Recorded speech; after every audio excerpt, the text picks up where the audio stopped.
Bagaimana Tuhan melihat perempuan? Perbedaan Islam dan Kristen. Bayangkan jika kamu dilahirkan sebagai perempuan di dunia yang berkata, kamu lebih lemah, kamu hanya pelengkap, kesaksianmu kurang sah, warisanmu setengah, lalu kamu mendengar suara yang berbeda.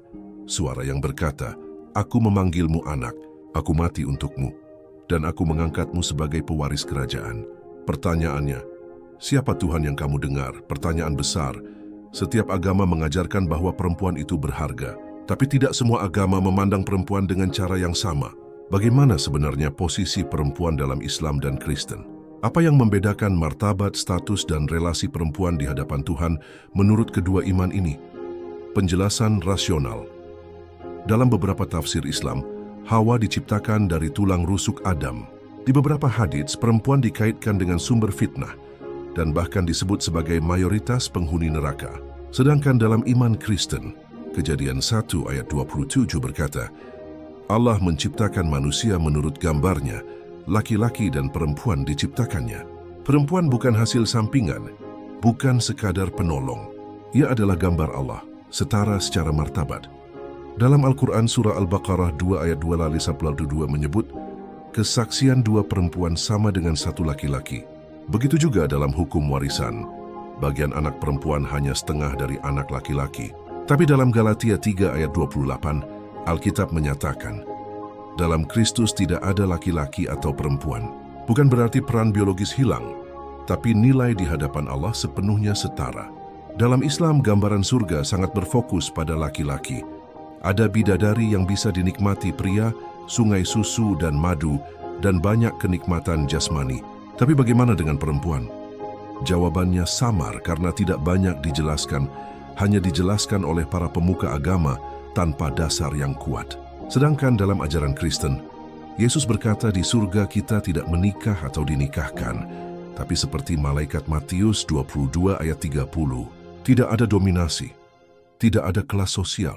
Semua adalah anak-anak Allah. Ilustrasinya, suatu hari, Yesus berjalan di siang hari. Ia duduk di sumur, lalu datanglah seorang perempuan, seorang Samaria. Orang Yahudi tidak biasa berbicara dengan orang Samaria, apalagi perempuan. Tapi Yesus membuka percakapan. Ia tidak hanya bicara, ia membongkar lukanya. Ia menawarkan air hidup. Dan perempuan itu menjadi saksi pertama Injil di daerahnya. Perempuan yang dunia anggap najis, dipakai Tuhan untuk membawa keselamatan bagi banyak orang. Bagaimana dunia melihatmu sebagai perempuan? Apakah kamu sering merasa lebih kecil?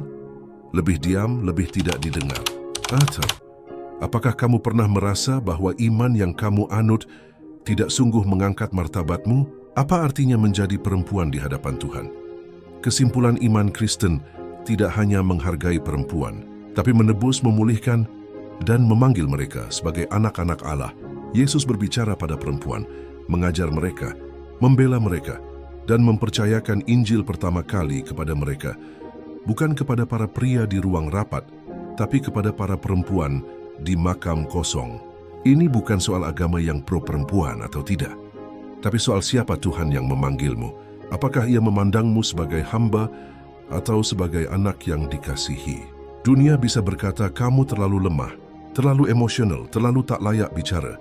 Tapi Yesus berkata, engkau milikku, aku mati untukmu, dan aku mengangkatmu. Dalam Injil, perempuan bukan hiasan. Mereka adalah bagian dari kisah penebusan. Dan jika kamu percaya, martabatmu tidak bergantung pada suara dunia, tapi pada suara Sang Juru Selamat yang memanggilmu dengan nama